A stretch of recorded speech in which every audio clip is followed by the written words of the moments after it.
Hi everybody, the Mature Simmer here. So I'm back here on generational farming. I'm just kind of continuing on as much as I possibly can. So I needed to clear a little bit of space inside the silos, and I was kind of waiting there, ready to dump a little bit more because basically I had moved things, but the silos then had to process. And so I've had a whole day, which kind of wasted a little bit of time because if I think about it, I only cleared enough for half a day. So basically I can get 2 loads in each silo, and that's it. So that was one of the ones there. I think I'm here somewhere. The challenge certainly has become, now this grass has grown, but it's hard to see. So I was actually hoping I could maybe get back in yesterday and move a little bit more or something, but it just did not work out with things that were happening. So here I am, making the best I can. There we go. I knew it was somewhere here. So we're going to try to kind of line up and then go from there. So let's see. If I do this, whoops, turn on the line, because what I want to do is kind of make sure that I've got the line running where I need. So I'm going to start this up. I'm going to start that up. Whoops. There we go. And we're going to do that.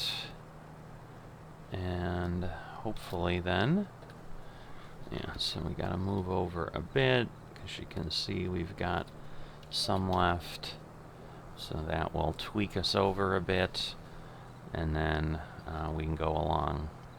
You can see kind of the grass bouncing around underneath there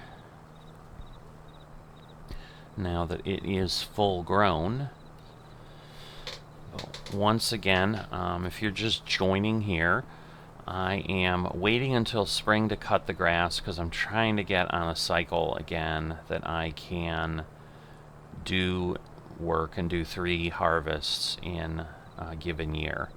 Now we should also be getting near the end of this generation, but there's just the reality of some things that, like, we haven't been told that we are yet, for sure, but per the rules that were established, we're not supposed to be on any longer than 10 years on any given generation, and we're going to be heading into our 9th year in this generation once we get through wintertime here. So this is the tail end of year 8.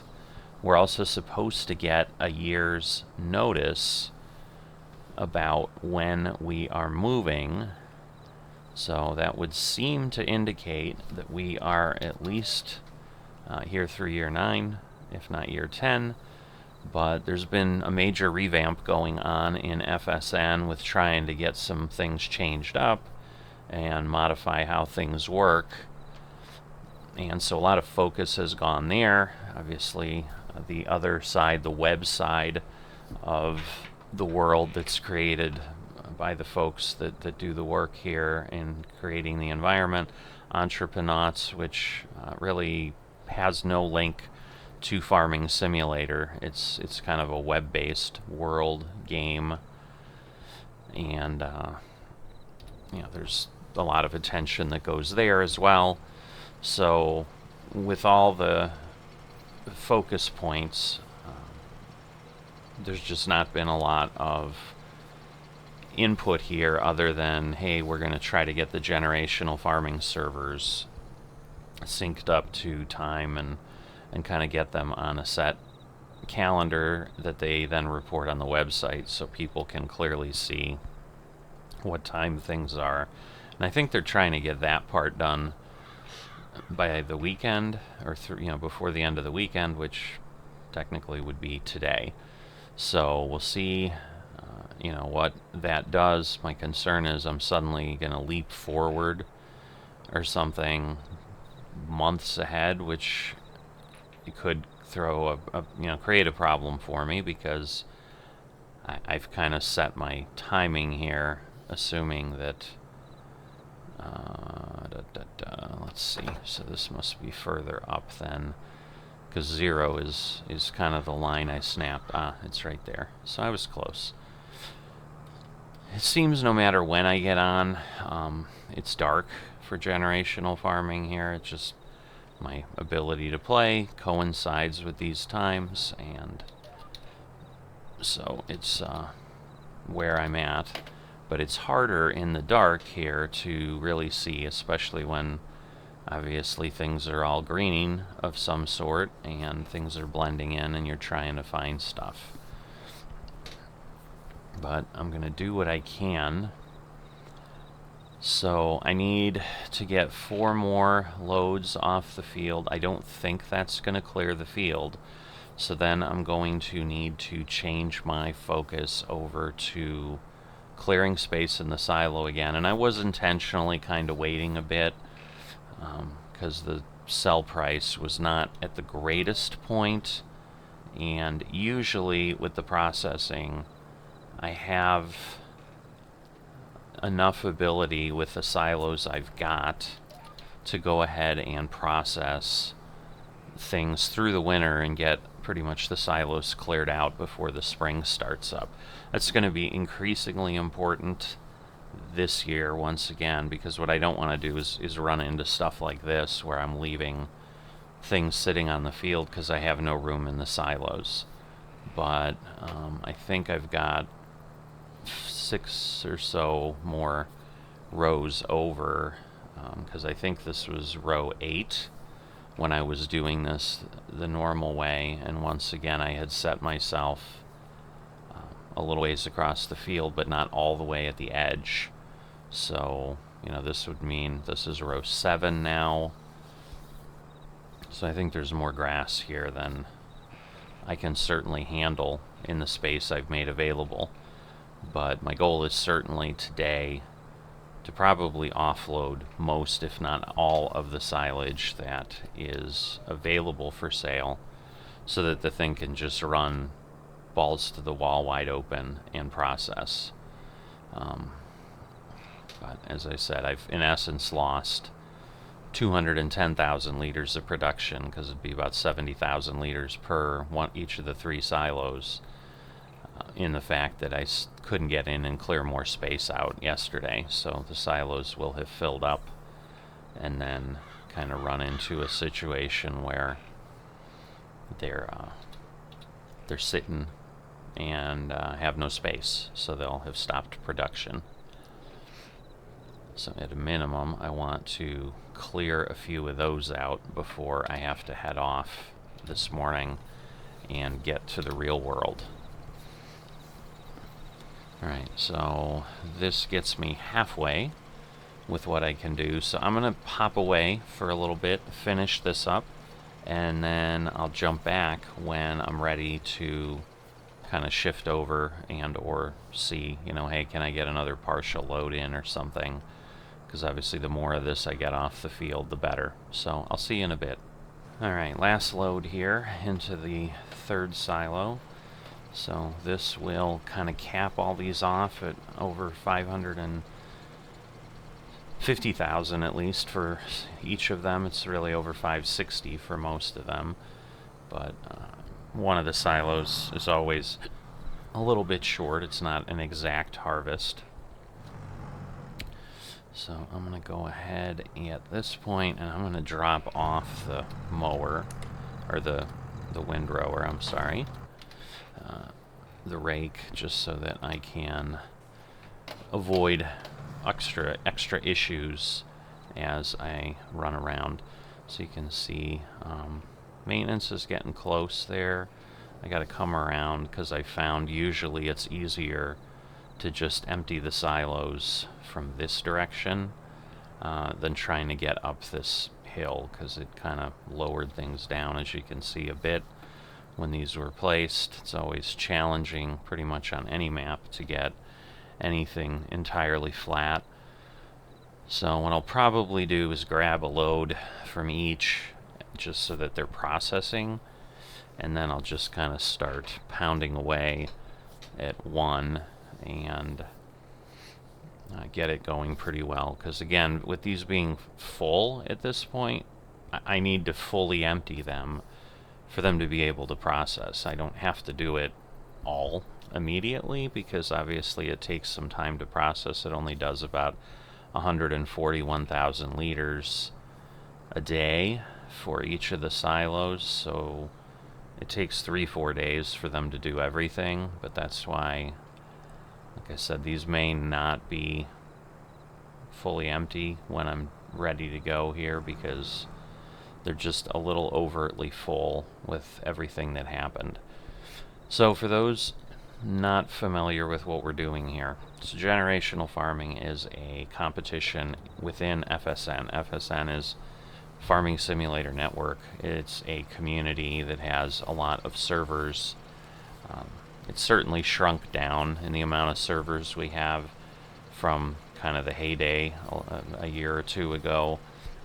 And some of it was deceiving, because we had a lot of servers, but we might have had one person on each server who was sponsoring it, and they were kind of there alone, and they weren't that busy. So as part of the revamp, one of the things that they focused on was consolidating servers down, because obviously it's an added cost to the community and so forth. And while sponsors, in essence, are covering the cost and so forth to keep it running, there's also a realization, if you don't have a server with additional folks on it. I'm already kind of in the mode here. As you can see, I forgot to go to the next silo. I'm just like, yep, I'm emptying this one. So I'm probably gonna have to try to focus it and not go into autopilot mode in my subconscious as I do this, because certainly having done this community for over 2 years at this point, a lot of what I do is, it's almost like muscle memory on things, and so I can chat and then just keep going without thinking about it too much. But then obviously if I'm trying to do something a little out of the ordinary, it causes a problem.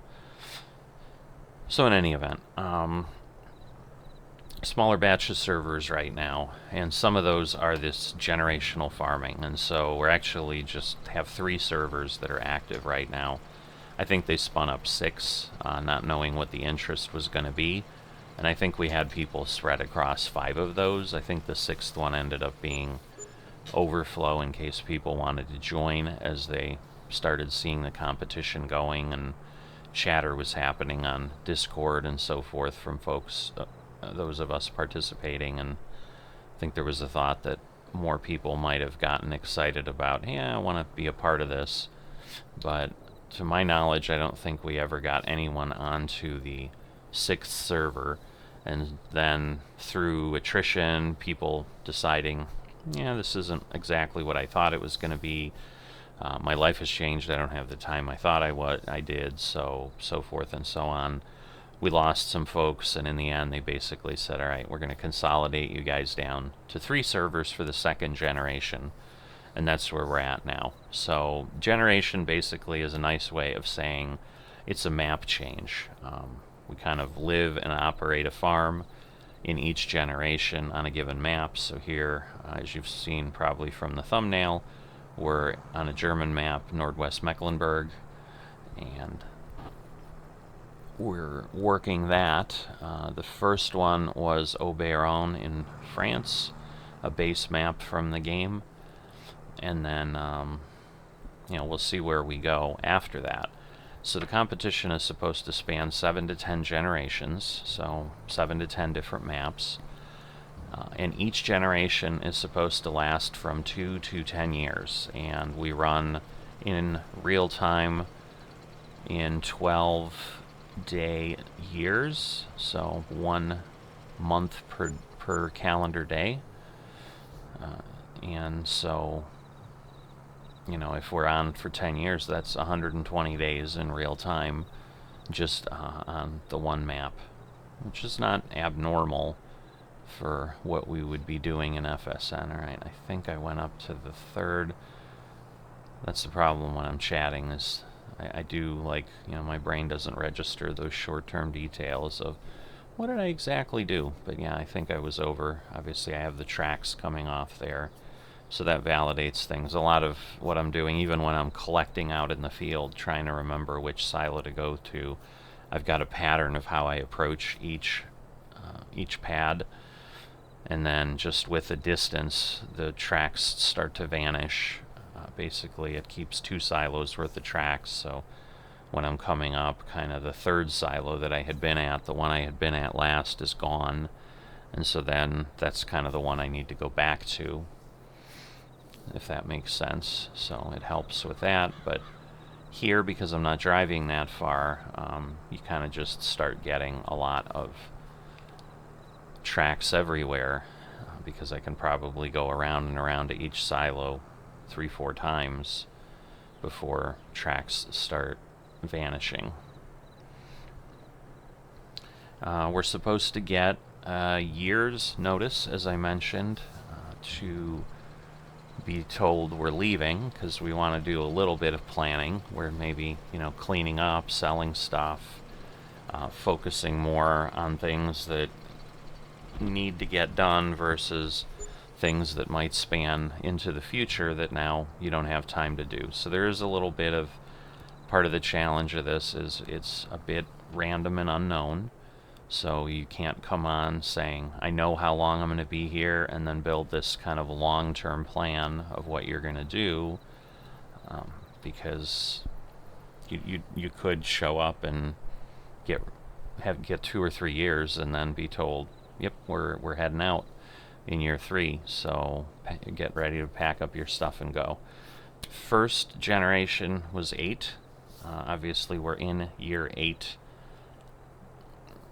I'm going to say in theory, because there's a little bit with the revamp, we kind of had a year-ish where we could not get onto the generational servers because of some mods that were changed, that they just needed the time to get the generational servers updated, and so we couldn't actually log in. So in theory, a year went by, but nobody was here, so like if per calendar this would be year 9, but I'm counting it as the time we were able to work. So, and I don't know, they haven't really shared if that's how it's officially being counted or not. Like, are we really in year 8? I don't know how we could not be, because it would be kind of challenging to suggest that a year where nobody could actually function really counted as a year. And either way, I mean, if it does, obviously none of us were able to get on. It's not like somebody has some magical advantage, because if they suddenly do that, so it's just more a point of interest, a point of note, being transparent of what has happened. So the goal of generational farming is pretty simple. It's end up with the most net worth at the end, and basically it's a kind of a bragging rights thing, like, hey, I participated in the inaugural generational farming and I finished first, type of thing. So what I needed to do was figure out, what am I doing, what generates the most profit for the time I'm able to play, and so forth. And so where I've settled on is grass, because it goes ahead and gets turned into some relatively profitable silage for the amount of work you're dealing with. Obviously the benefit of grass is you're not planting every year. You're doing extra harvests that wouldn't be doing with crops. But all of that, all told, even though silage still isn't exceptionally high in value, so I did forget to mention we're at about 185 per thousand here. It was about 178 yesterday. So that's kind of the margins we're always talking about. I mean, it's a movement of $8 or $9 per thousand, but that's 3 to 5% you know, is because it never really gets up to even 200. I mean, if you look at the long-term price fluctuation chart, it caps out at about 192 is what it's suggesting.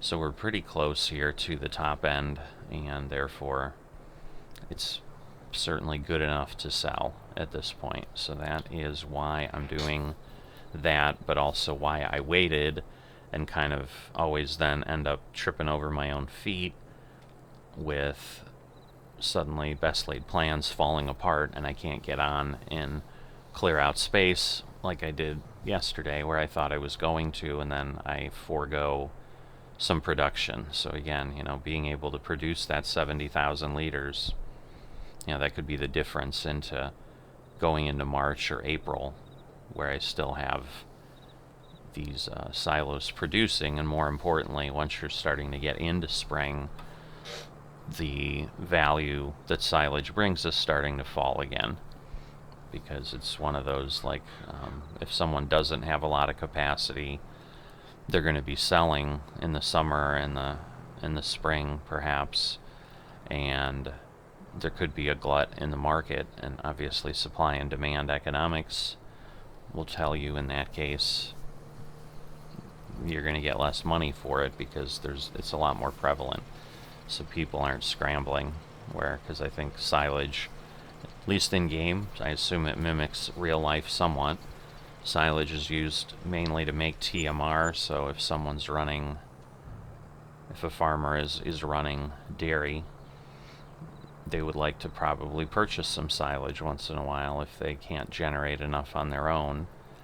And obviously in times where it's scarce, they're willing to pay more, and therefore obviously the wholesaler in between that I'm delivering to here, that's buying it, that the other farmers could come to and purchase it from, for example, would pay me more because the farmers are paying them more. They're able to charge more. So basic economics is kind of how that all works out.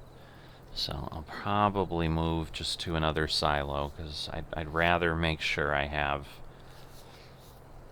at least a day's worth of space in each one. So just kind of rotate around.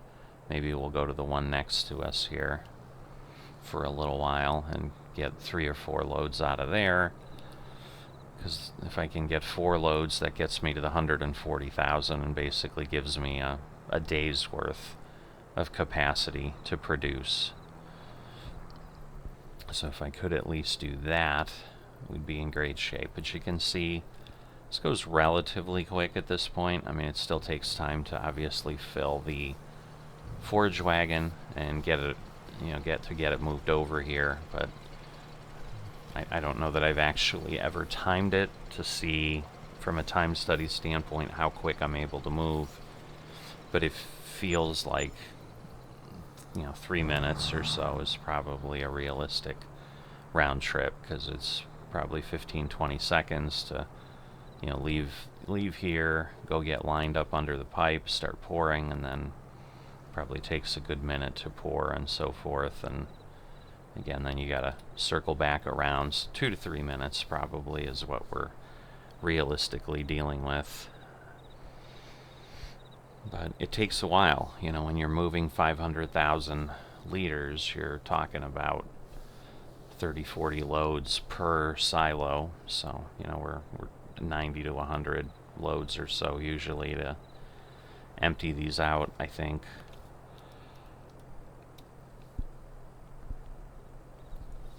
Sorry about that, yawning. But, you know, it's basic math, obviously. 565,000 divided by 35,000, if you're really curious. And obviously 10 loads, well, so actually it's less than that, because, yeah, 10 loads gets me 350,000, and so it's like 15, so maybe it's like 45-ish, actually. But I think what my brain was thinking is, again, I've got a full silo as well ready to process. So in a given year, we're dealing with basically closer to 90 loads than we are to 45.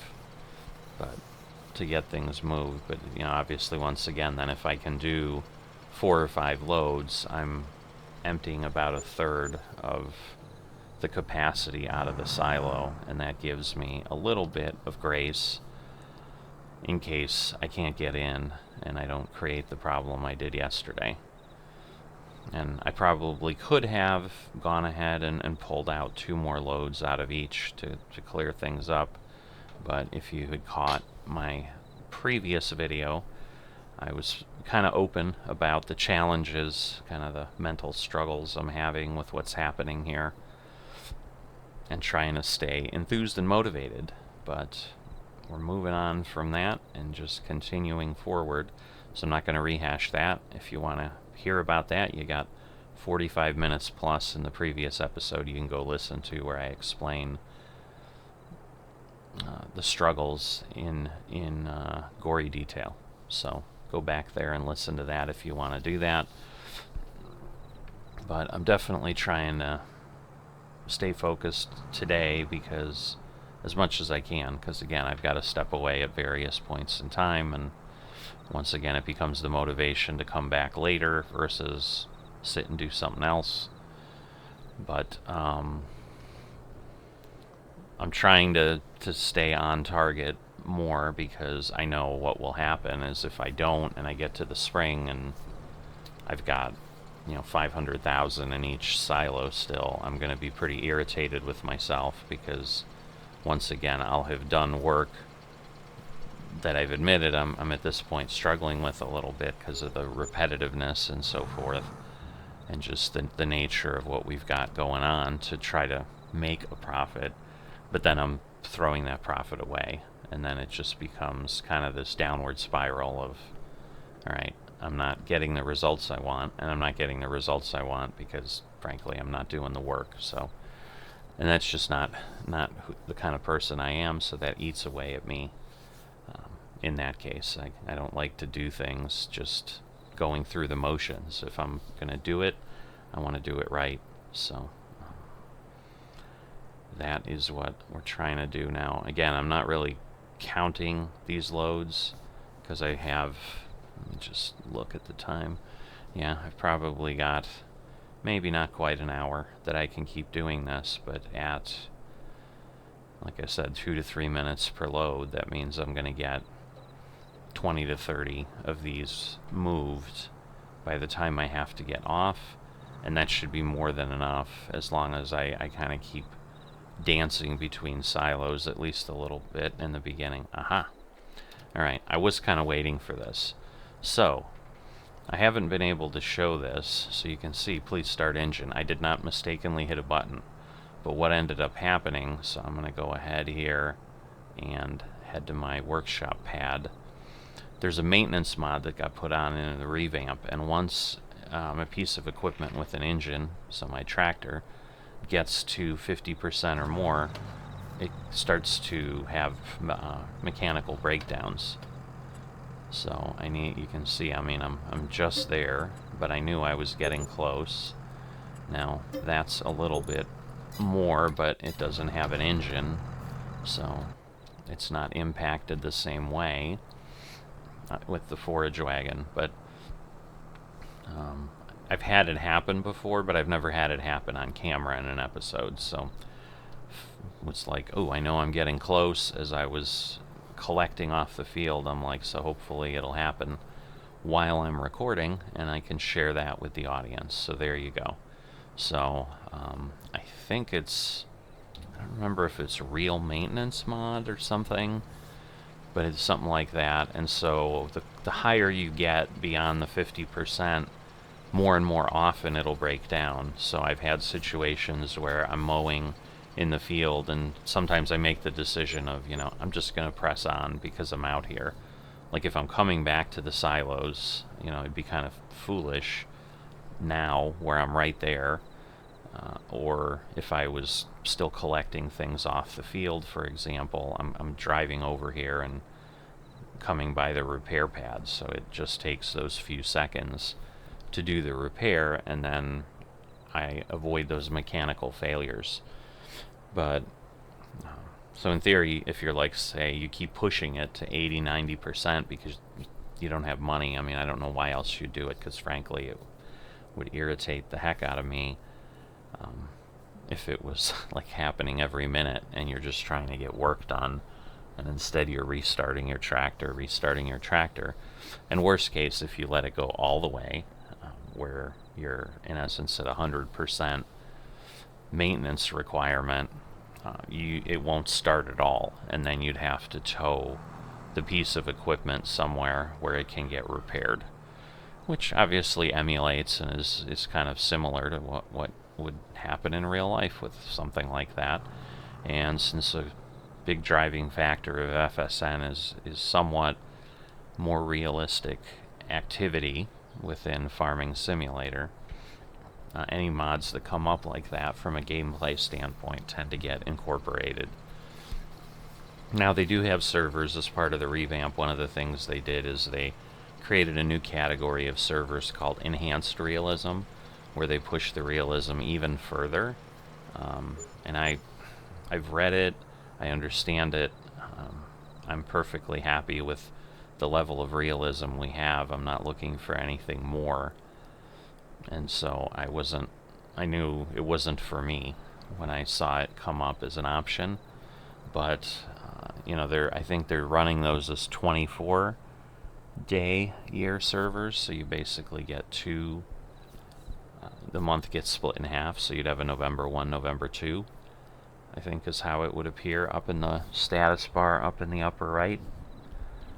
But, it gives you more time. But as far as getting product, like right now, if I am fertilizing my field and I need to go get fertilizer, I can just go purchase it at buy points that are set up on the map, or getting lime, which I did just a couple episodes ago, just before this last mow I did.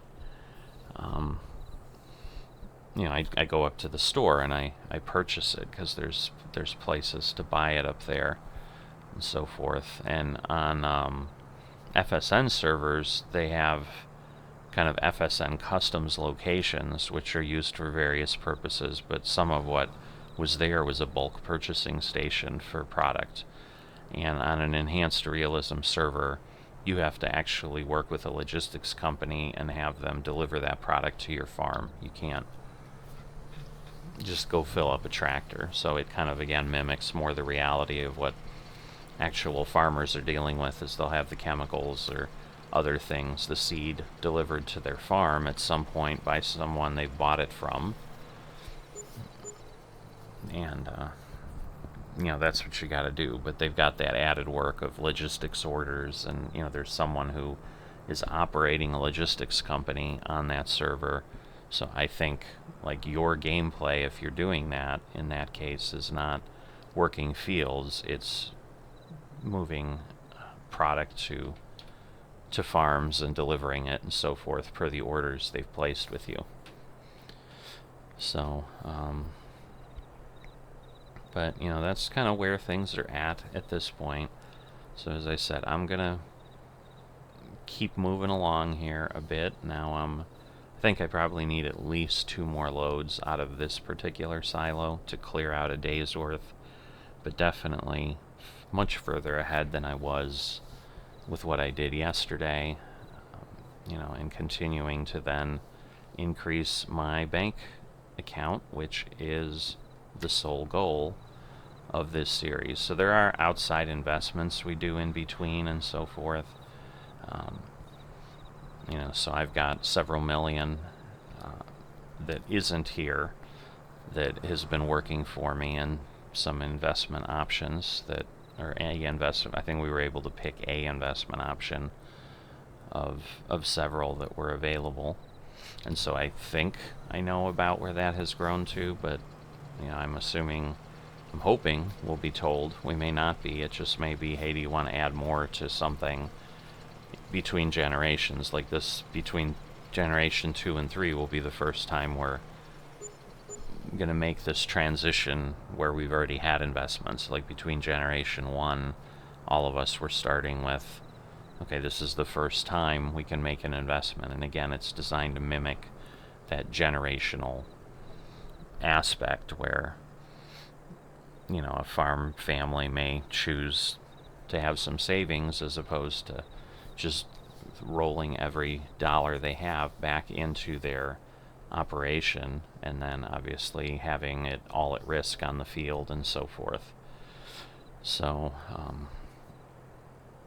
we'll see what kind of reporting we get. Obviously, when we're at that point, just as before, I'll share with you where I stand, what my finances look like with that regards to that, and my speculation on where it lines up with others based on whatever information is shared with us.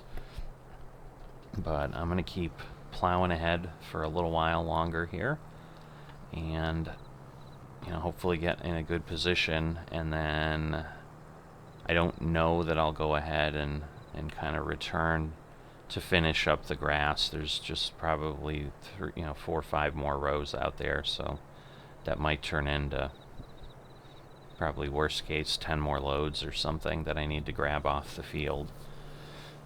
But you've seen it the last couple episodes, this one and the last one, so no need to throw a third one up there for that. But I'm kind of in that off-season work, and when it seems to make sense that I've really got something to share, which certainly would occur likely as I'm finishing up on moving the last loads, if that happens before spring, or maybe it'll be a combo episode like I've done where it's like, yeah, we're still emptying the silo, but this is where we're at. But you'll kind of see where things go. Obviously, we've just crossed the $2.7 million threshold here, and quite a bit more to go. So I'm fully expecting I'll be well over 3 million by the end of this year, and then we'll just continue the operation forward. So I will see you next time.